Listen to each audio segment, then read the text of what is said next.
I'm Tony Sandlin. I'm from here in Indianapolis. Well, Midwest balloon rides started out as a hobby for me almost 20 years ago, and then about 12 years ago I had a job change and decided to make it my full-time business, and since then we've gone from 1 balloon to 6 balloons. So in the last couple of years I started having pains getting in and out of the baskets.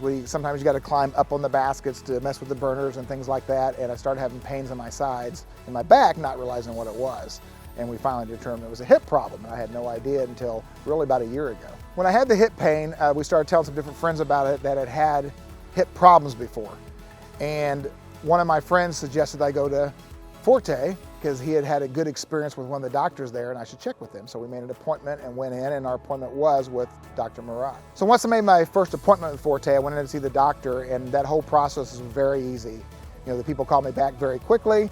They worked to my schedule. I got in there to see him really in a really timely fashion, to see him and start talking about what was going to happen with my hip.